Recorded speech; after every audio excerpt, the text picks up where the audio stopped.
이번 사건이 보여주는 거는 우리 국가가, 그러니까 국가의 존재 이유는 그 사회 구성원의 생명과 안전을 지켜주는 데에서 비롯됩니다. 그걸 할 수 없다면 국가가 존재해야 될 이유가 없는 거죠. 근데 심지어 그냥 평범한 개인이 아니라 외교 사절을 보호하지 못했다. 그리고 가장 기본적인 조치인 뭐 메탈 디텍터라든가 무기를 소지하고 그 회장 안에 들어갈 수 있었다. 기본적인 어떤 그 프로세스에 대해서 우리가 고민을 해봐야 되고요. 이거는 이제 그 미국이나 영국 같은 이제 국제적인 기준으로 봤을 때 상식 이하의 프로세스가 집행이 됐던 거거든요. 그래서 이런 문제에 대한 고민이 있어야 되겠다. 왜 이게 중요하냐면은 테러는 성격이 변했습니다. 제가 그 폭력의 민주화라고 하는데요. 21세기가 되면서 개인이 폭력 공격을 할 수 있는 그 환경 조건이 굉장히 우호적이 됐어요. 사이버 공간도 확장이 되고요. 무기도 입수가 쉬워지고. 그러니까 심지어는 저기 3D 프린터로 그냥 그 다운받으면 총기도 만들 수 있잖아요. 플라스틱 총을. 그러니까 이게 칼에서 망정이지 플라스틱 총기도 얼마든지 가능하다는 거죠. 미래 사회에서는. 그러니까 이렇게 그 개인이 사용할 수 있는 폭력 수단이 다양해지고 쉬워졌는데, 그러니까 테러가 훨씬 더 개인이 이제 집행하기 굉장히 좋아진 겁니다.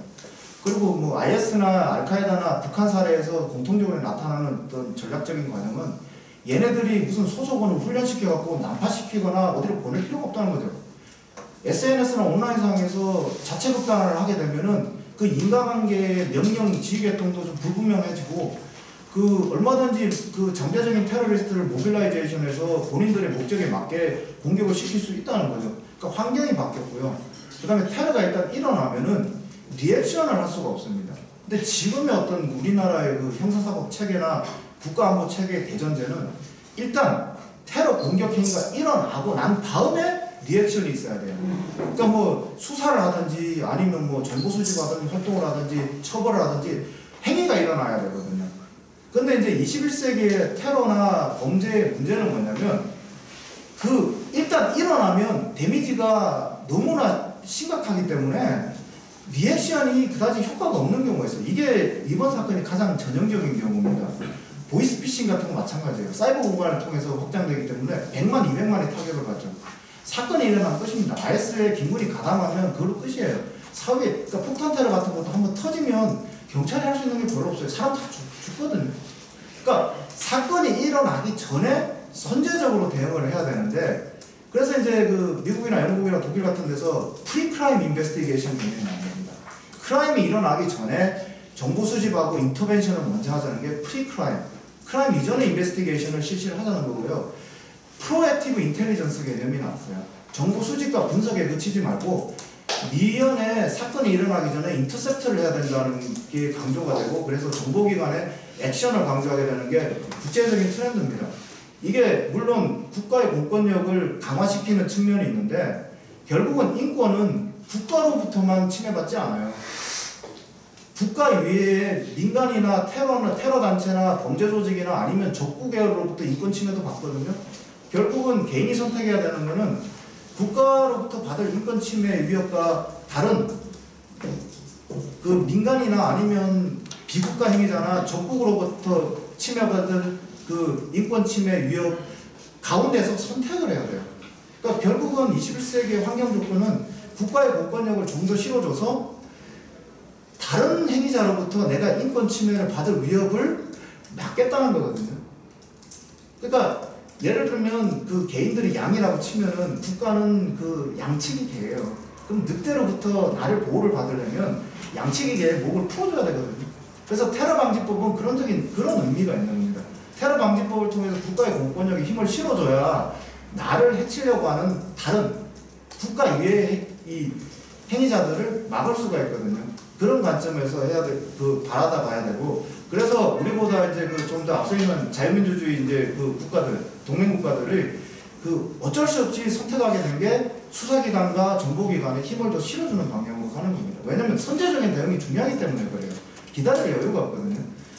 그런 이제 굉장히 중요한 핵심적인 이유가 있는데, 우리 사회는 여전히 인권 문제는 국가와 개인 간의 관계로만 보고 있고요. 예, 그런 것들이 이제 좀 이런 사건과 연관이 되어 있다는 거죠. 그러니까 테러 방지법이 아직도 통과가 안 되고 있는데 그건 굉장히 개탄스러운 일입니다. 왜냐면은 이게 통과가 안 되니까 수사기관이든 정보기관이든 선제적으로 대응할 수가 없어요. 이번 케이스 같은 경우에 이 가해자 같은 경우에는 그 범죄학적인 이론에서 보면은 충분히 폭력적인 성향이 이게 감지가 됩니다. 이전에 어떤 그 사건의 행적이나 프로파일로 봤을 때, 그러니까 폭력이라는 건 그게 가정폭력이 됐건 성폭력이 됐건 아니면 연쇄살인범이 됐건 테러리스트가 됐건 어느 날 갑자기 한 번에 폭력을 행사하지는 않아요. 폭력의 학습화, 축적 과정이 있거든요. 그러니까 처음에는 경미한 폭력을 실행을 합니다. 그리고 그게 한 건, 두 건, 세 건, 네 건이 되면은 네 건, 다섯 건 어느 시점에 오면 이게 티핑 포인트가 있어요. 그래서 갑자기 이 기하급수적으로 증가합니다. 그게 폭력의 정교함이나 전술적인 어떤 세련미도 증가를 하고요. 폭력성도 증가를 해요. 그러니까 예를 들어서 이전에는 그 돌을 던졌다면 그 다음에는 칼을 들게 되는 거죠. 만약에 이번 사건에 경미한 처벌을 받고 풀려나면은 다음에는 아마 총 들고 누구를 쏘려고 할 거예요. 그러니까 폭력은 증가하는 추세가 있거든요. 그러니까 이런 사태, 개인의 어떤 그 프로파일의 디벨롭을 봤을 때 충분히 폭력적인 공격성이 예견이 됐었고요. 그러려면 이제 정보기관이나 수사기관이 이전에 어떤 그 행적을 갖고 프로파일을 하고 사전에 인터셉트를 하는 그런 작업들이 이루어져야 되는데 현재 법체계로서는 이거는 불법입니다. 인권 침해예요. 그 수사기관이 불법이 일어납니다. 왜? 범죄가 일어나기 전에 테러라는 액트가 일어나기 전에 수사기관이나 정보기관, 국가공권력이 작동을 하거든요. 이 국가공권력이 불법이에요. 그러니까 이거를 풀어줘야 되는데 그게 테러방지법이라는 거죠. 사전에 정보 수집하고 프로파일하고 사전에 인터벤션 할 수 있게끔 해줘야 되는데 그러려면 우리가 국가로부터 이렇게 좀 더 위협이 되는 인권 침해 요소들을 국민 일반이나 사회가 양보를 해야 되는 겁니다. 그러니까 이게 선택을 해야 되는데 북한이나 아니면은 종북 세력이나 아니면 테러리스트나 범죄자로부터 나를 보호를 받고 싶으면 국가에 어쩔 수 없이 더 힘을 실어줘야 돼요. 내가 원해서가 아니라 보호받기 위해서 그런 거예요. 근데 이제 그걸 못하니까 국가공권력이 작동할 수 있는 그 법적인 근거가 없기 때문에 작동이 안 되는 겁니다. 그러면 우리가 국가로부터 덜 침해받을 그런 어떤 만족감을 느꼈으나 여전히 우리가 공격받을 그러니까 다른 행위자로부터 공격받을 취약성은 증가한다는 거죠. 그래서 지금 이제 미대에서 타격을 받았고요. 그러니까 우리가 얼마만큼 기다려야 되는지 그건 의문이에요.